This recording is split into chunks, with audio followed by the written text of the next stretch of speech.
Welcome everyone to Tuesdays with Cherrie.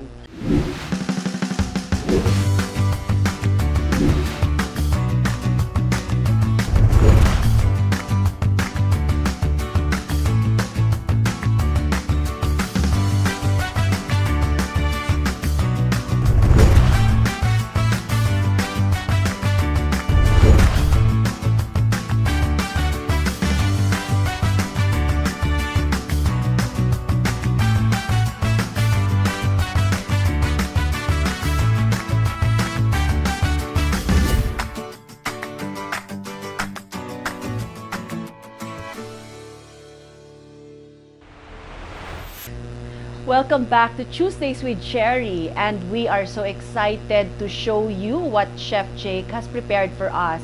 I'm sure nagutom din kayo tulad namin dito. Titikman namin ang masarap na hinanda ni Chef sa amin. Dito sa ARC, there's no waste dapat. Cherrie? Yeah, dapat walang nasasayang na pagkain kasi 'di ba kung nakita niyo naman sa paligid namin, actually nagtitinda kami ng gulay at saka mga prutas. So ako kasi, it's my personal belief na dapat walang nasasayang, lalo na ngayon na maraming nagugutom at maraming nangangailangan ng pagkain.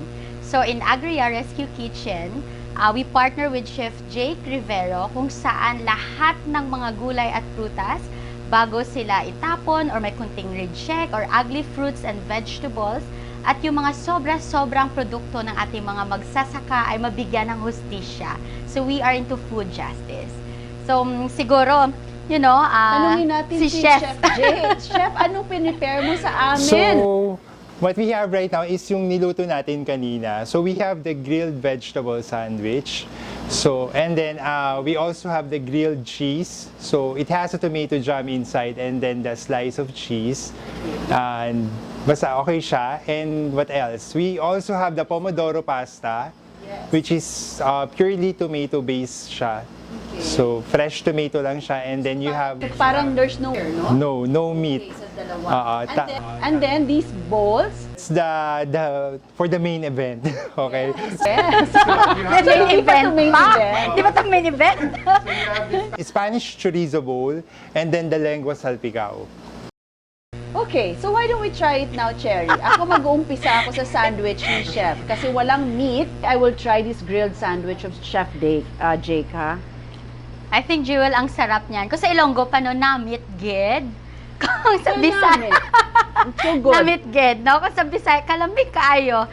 So, but anyways, so alam mo ba, what's beautiful in our food actually, kasi alam mo yung kumakain ka na may reason of eating, no? Kasi lahat dito, imagine itong pomodoro. I'm so excited to actually eat this. There was one time, ang dami-daming kamatis na nabubulok lang kung saan-saan yung mga farmers, tinatambak lang yung kamatis sa gilid ng daan kasi wala na silang mapuntahan. So, ang dami namin na-save na kamatis. And ito thank you yun. Yes. Meron ditong tomato based na sauce. Yes, actually na medyo may matamis siya. Yes, we have the two kinds of tomatoes. Like for the overripe tomatoes, we made it into pomodoro sauce. For the other half naman ng mga na overripe din na tomatoes, we made it into tomato jam. Ang sarap So niya. you can put it in the sandwich, and then other than that, you can also put it in the pasta. Chef Jake, you are a food hero here. You know, yung mga Thank you. rescue heroes natin sa mga food dati na nabubulo, na halos mabubulok na, nabibigyan pa natin ng justice. At saka, it looks good. Look at this. You know what, Jill? Kami kasi sa Agrea, ang pinakaayaw namin, no, na yung farmers kinakaawaan. And yung produkto kinakaawaan. So kami dito, pwede namang bihisan yung kamatis na maging ganito kaganda. 'Di ba? Pwede namang bihisan yung zucchini, cucumber na maging ganitong kaganda na vegetable So sa sandwich. ating mga Diba? viewers, if you have an idea, show that to us. Send us letters at Tuesdays with Cherrie. Kasi iba rin pag maganda makita ng mga anak ninyo or members of the family na maganda ang presentation ng isang pagkain na halos itapon nyo na, pero you know, you can ask question ko, paano ninyo magawa ng paraan para maging masarap and nutritious ang pagkain nyo araw-araw sa inyong mga lamesa? Ang sa akin lang dito, Jewel, no? Kasi this is such a beautiful endeavor to have. Na we share our values and what we want to do, that zero waste. Pero, ang dami ding nagtatanong, kasi ako pinopost ko lang to sa social media account ko, no? Sa aking Instagram, sa aking Facebook. So ngayon, ang dami-daming nagtatanong kung saan nila to makita, saan nila mahanap, saan nila ma-order yung aming mga produkto. You have a rolling store. Yes. Cherrie. Every Okay, can you tell us about Saturday at 9 a.m. to 1 p.m., we have a rolling store in Makati State in Taguig. It's a village with around 10,000 people yata nakatira doon. And then, if you want a rolling store in your village, please let us know. We will be there to serve you food. So kami dito, we also Pwedeng accept orders. mag-deliver? Yes, pick pwedeng up and mag-pick delivery. up, Pwede po, para matikman lang ninyo. So ngayon, pinapasalamatan ko lahat ng mga friends namin, advocates and supporters of Agrea, kung saan sila yung unang tumitikim, sinishare din nila sa social media. And it really creates a community of believers. It creates Yes. a community of people who believe that rescuing mga ugly fruits and vegetables, you give them a second chance. Parang hugot lang yan sa buhay, di ba?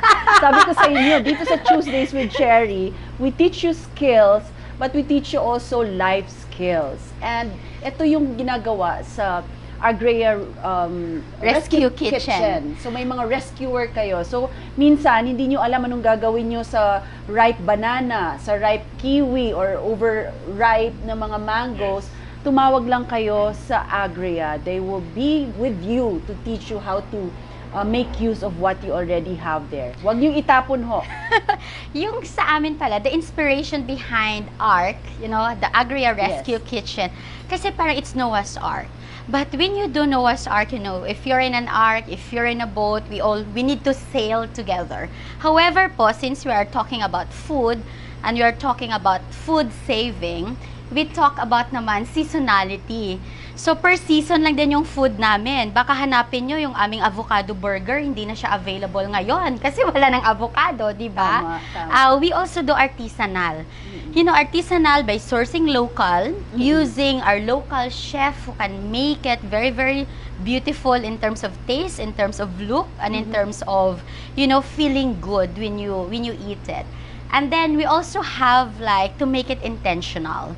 So lahat ng to ay, you know, may pinagdadaanan. So halimbawa, meron kaming pinaka-favorite ko itong pomodoro na it's one of our best sellers among other things. Imagine kung pinabayaan lang namin yung mga kamatis na mabulok, wala din kita yung farmers. So it's by all means intentional so that we can save all people and at the same time also give food to a lot of our customers. That's right. And then fourth one, it's limited. So It's not all the time that's there. Yes. So you have to grab the opportunity to try the food now that's being prepared to you every day, fresh. Yes. Okay, by Chef Jake. Actually, 'di ba, why limited? Kasi minsan pag wala hinahanap mo eh. 'Di ba? Kung minsan kung parang ay limitado, I want that. I want to try it. We also want our consumer to feel na ay limitado to because not all the time all of these fruits and vegetables are present. So and I kaya see siya that it's sale. very nutritious, no? So you don't want to delay the nutrients that come in your system. So as chef prepares it, ARC is doing it, they can deliver, you can do pick up, but they are also in Acacia Estates every Saturday. So while it's there, grab the opportunity to get this nutritious food, and at the same time, it's not just filling but fulfilling. So it's really helping the farmers, it's helping also Filipinos, you know, have that ecosystem of solidarity, of, you know, loving one another, na wala kang tinatapon, at may tinutulungan ka talaga. So, yeah, why not do that? Spend your money wisely on good food. Yeah. Actually, Jewel, no, hindi na ako mahiyang magmayabang. I think 2 weeks ago, nabigyan kami ng grant. It's called From Social Gastronomy Movement. Actually, there's like one morning, I received a call from my friend in the US. Yes. And then another call from a friend in Brazil. And sabi nila, Chairs, you want to apply to this grant for food because the way that the world is leading now towards sustainability, di ba? how do we save food waste? Food waste is actually 35% from the farm, Yes. And post-harvest that's a lot. loss. That's a If lot. you put that in peso, that's millions of pesos wasted. kung Millions, hindi mo yeah. gagamitin. And then from the kitchen, if you have a restaurant, ang dami ding food waste from the kitchen. So my friend said, I really strongly believe that what you do belongs to this grant. And sabi ko ako naman kasi, sige, game! Hindi sumusuko, laban lang. Sabi ko, sige, kailan ba yung deadline nito? Sabi niya, bukas. Bukas? Tapos, ano yung aking refill upan? So, nung nakita ko, parang, wow, less than 24 hours yung deadline. Pero minsan, you have a choice. You can just throw a towel and close your eyes and that's it. Bakit pressure yung sarili ko to get this grant? But kami kasi sa Agrea, since we work with farmers and we're so sincere with what we want to do and we love what we do, I rolled my sleeves, grabe, sulat, create a video pitch kasi it has a lot of requirements. And finally, we got the grant. Congratulations, Art and Agrea. I'm for sharing having that grant. I'm sharing that, Jewel, because moments like this, that uncertainty is the only certainty, I think. We need to really have a strong recognition of every opportunity that's coming our way. And for us, the opportunity to have our farmers growing their food, the opportunity to create this beautiful food by having an amazing chef with us, and the opportunity to serve healthier food also to our consumer. And you know what, as you're discussing that, Cherrie, I see it, na you already have a platform para mas-spread itong intentionality of art to other people. And at the same time, nakita ko that it's your passion and it's your love for your country that makes this possible. And if you can do this now during pandemic, how much more kung wala na tayong pandemic? How much width and height and depth ang kaya nyo in order to serve our Filipinos with nutritious and food that's available in the in the farms. So, ang galing. Yeah, thank you for spotting that on. But it cannot only be done by one person. Yes. I believe Agrea is a stronghold of so many wonderful people, wonderful team from our kitchen, from the Move Food initiative that we discussed in the last episode, and including our farmers, the love to serve the Filipino people. Tandaan mo to that agriculture's mission is not just growing and planting. Agriculture's ultimate mission is bringing food to every table. So pag hindi tayo nakadala ng pagkain sa table ng kada Pilipino, hindi yan complete yung mission ng agriculture. As what you have said, Cherrie, this is not done by one person. It's a community. It's an ecosystem. So pati kayo ng mga viewers namin, I know that you can contribute something about what you have to art so that you will become part of that ecosystem for nation building with the use of food sustainability mindset, and at the same time the zero waste mentality that we have to really instill to you right now, especially during pandemic. Yes, so I totally agree with So that. why don't you try pomodoro? My God, kanina ko pa nga siya pasta? Gusto ko na tinitingnan. Yes. So, Pero ito masarap talaga. And adding on to that, we also have a weekly menu at Acacia Estate. So by Friday pa lang, inaayos na namin yung menu namin for the next day.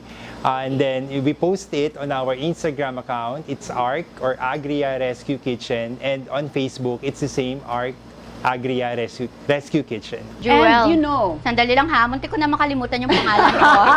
Sandali lang ha, kasi I'm a strong believer of having food always fresh and real.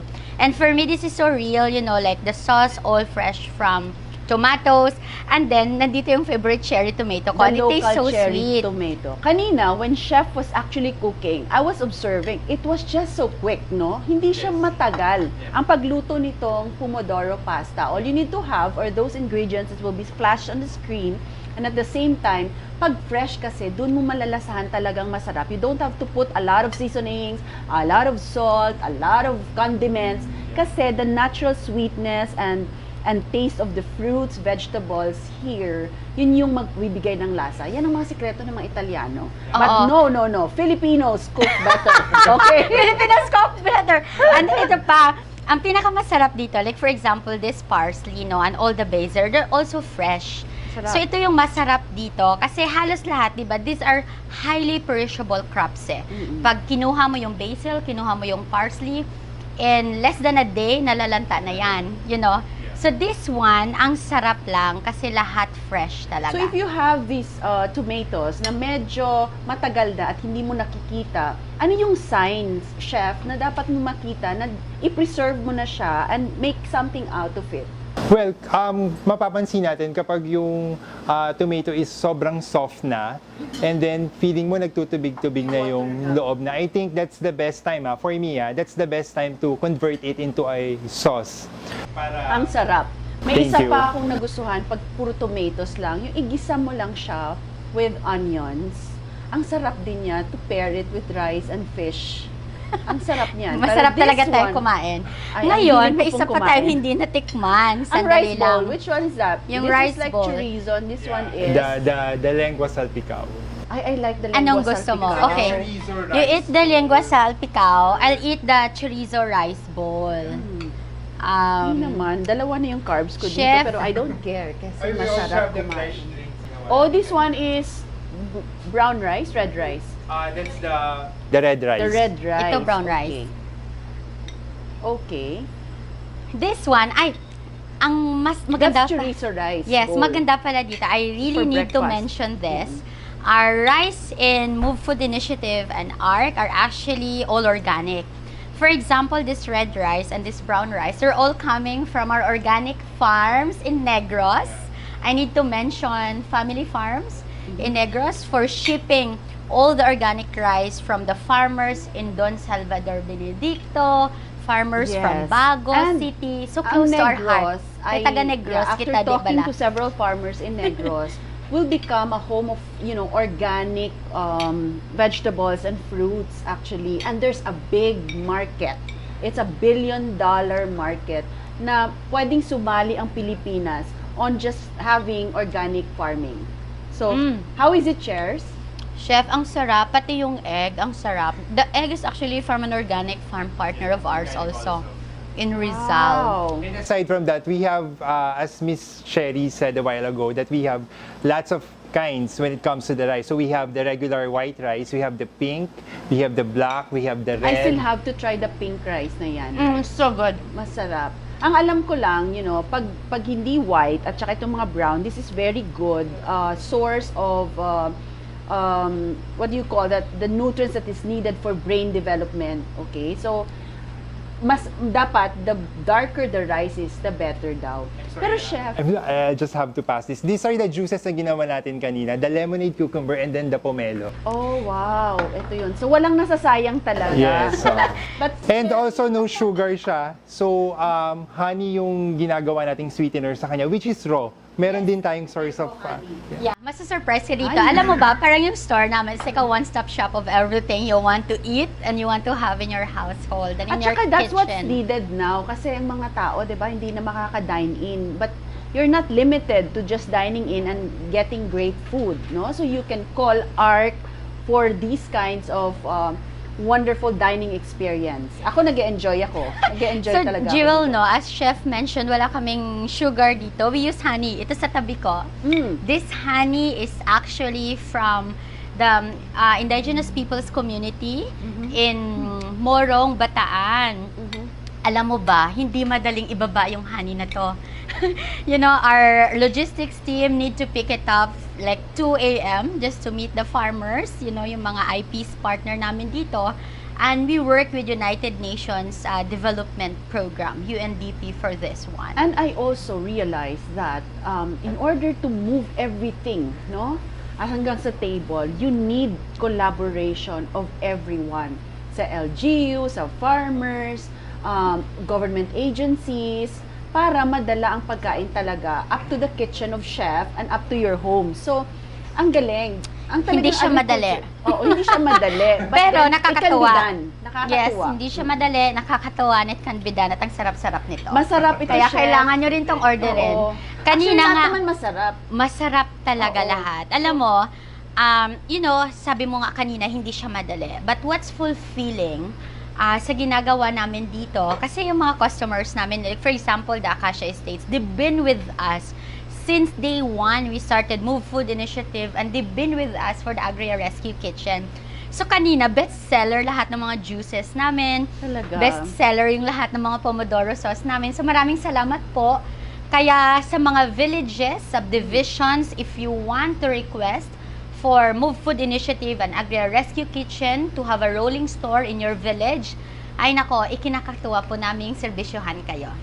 And this one has a hint of lemon. Yes. No? So, ano yung ingredients niya? There's honey, lemon, lemon, pomelo. pomelo. Ah, kaya pala. Meron akong isang ingredient na parang hindi siya the usual, but that's pomelo. Yes. Okay. Jewel, I think yung mga nanood sa atin, kasi 6 p.m. ngayon, at siguro nagdi-dinner sila, nagugutom na rin sila sa kakatingin sa atin, at nauuhaw na rin sila. So cheers to that! Cheers to that, and congratulations Art, congratulations Agrea and Move Food Initiative for what you are doing to this country.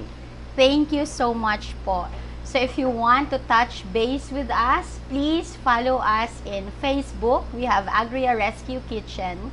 We also have Move Food Initiative attached also to the Agrea Rescue Kitchen. And you can contact me personally. I'm there 24/7 minus 8 Napakasipag hours yan. in a day. Oo. I sleep 8 hours naman. Chef Jake, you're exceptional. Thank you so much. It's your heart. It's your heart, it's your love for the country and the Filipino people that really makes all these things possible. So maraming salamat Yeah, po. thank you so much, Chef Jake. Thank you so much for all the staff at the back of the Agrea Rescue Kitchen. Kahit anong oras po, pwede silang tawagan at talagang totoo sa serbisyo. So maraming Again, salamat. if you want a rolling store in your villages, just write Agrea Rescue Kitchen. They also have a Facebook page and all the social media that is possible as a platform. Agrea actually has a rolling store since April 1, 2020 during this pandemic because a lot of villages and condos complexes are asking us to have a store or a market inside their places. So the first rolling store that we have is actually in Acacia Estates in Taguig.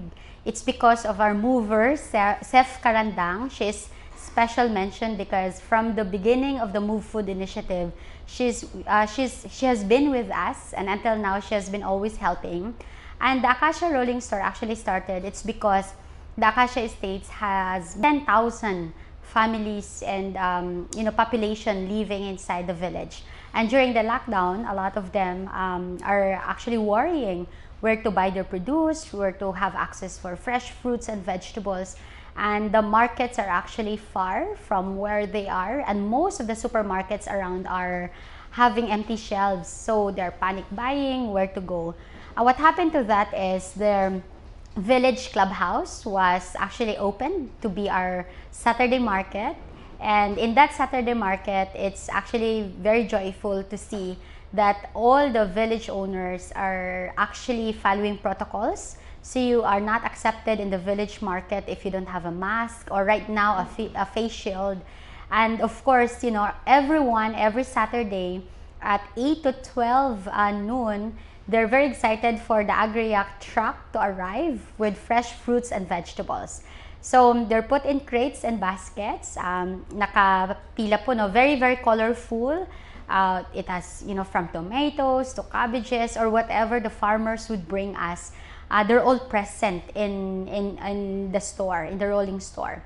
But more importantly, for the past 2 months, we introduced the Agrea Rescue Kitchen products that are made from the Kapwa Studio in Makati. So what are in the Agrea Rescue Kitchen products? So when this pandemic actually started, around 70 to 75% of the farmers' produce are actually wasted because they don't have a market. There's no logistical support to actually bring their produce to the market. So what happened to that? Because of Move Food, we helped them. However, when the produce would arrive in our store, a lot of them are actually damaged. They're rejects, and some of them are not qualified to be sold to our customers because at the end of the day, our goal is to give value for the money of our customers. So what happened to that? Instead of throwing this produce, a little bit of rejects from strawberries, we made into strawberry jams. Came April and May, there are tons and tons of mangoes. We made them into mango jams, and there were also tons and tons of tomatoes from Benguet and Cordillera and Nueva Vizcaya farmers. They're throwing by the roads because there's no market. So what happened, Agrea intervened. We got their tomatoes. I think we saved around 6 tons of tomatoes, and we produced tomato paste and also a pomodoro sauces. So all these products we brought to the rolling store, and it became a hit. A lot of people are actually availing those products, and they really love it. But the key here, we partner with a chef. Our chef is Chef Jake Rivero. He's very nice, very innovative, and very generous of his time to actually innovate products to produce the Agrea Rescue Kitchen products. So aside from the sauces, the jams, we also sell fresh juices because there were also problems on calamansi from the farmers. So we made calamansi juice. There were immune system booster juices like turmeric juice, turmeric shots, ginger juice, ginger shots, name them. And right now, one of our best-selling products actually is the peanut butter, because these peanuts are actually coming from our Maguindanao farmers. So it was not easy bringing the peanuts in Manila because it took us 12 checkpoints from Maguindanao to Jensan Port to bring their produce to Metro Manila. And from that, we got local and native peanuts, organically grown from Maguindanao, around 1,100 kilos of peanuts. And it was a big problem. What we will do with our peanuts? Of course, we made them into salted and roasted peanuts. A lot of them are buying because everyone is kinda watching Netflix, watching Chloe, watching K-drama. So a lot of our peanuts were sold, the roasted ones. However, there's still a lot of peanuts. We're left with around half ton of peanuts. So what we did, we formulated a peanut butter that is grounded using a stone grounding machine in a Makati market, and it was made by women, mothers in Guadalupe, Makati. So this peanut butter, actually, we packaged them, and then we also sold them in the rolling store. And every week, it's like the #1 most sought and best-selling products that we have in our rolling store. So for those of you who are actually asking how to avail the Agrea rolling store, where you can have access to Move Food Initiative products of fresh fruits and vegetable produce, to Agrea Rescue Kitchen or ARC, where our focus is actually, sailing together or sale. We produce products that are in season, so it must be seasonal, artisanal, intentional. It is made with good intention to be in our mission of zero waste and to help farmers. Unlimited. These are limited edition products because we're only dependent on the produce of our farmers.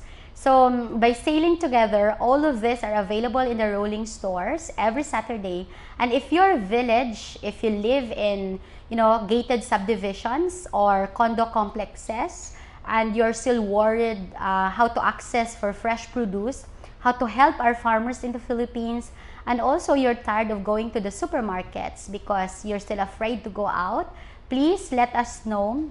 Contact Agrea Rescue Kitchen on Facebook or Instagram so that you can have access to these services, and we'll be there for you. Just basic requirement though, make sure your association in your village or in your condos are okay to bring a rolling store. We always follow protocol that are, instructed by the Philippine government by using face shields and masks. Our people are in the right PPEs, alcohol are all over. You can actually pay using online payment. We have GCash, PayMaya, and also online transfer. So it's a very, very easy operation. But the most important one is for us to be given permit in your villages and also a contact person from your village for us to enter your places. So thank you so much, and hopefully more and more gated subdivisions in Metro Manila and condo complexes will invite the Move Food Initiative and Agrea Rescue Kitchen rolling stores, and we will see you there. Thank you so much for always being with Juices and Cherry, and join us again next week as we feature our very own Secretary in the Department of Agriculture, Dr. William Dar, the most energetic, dynamic, and committed Secretary of the Department. Maraming salamat po, and see you there. Today, I am announcing publicly, hoping Cherrie Atilano will accept yung offer ko na maging Food Security Ambassador ng Department of Agriculture starting today.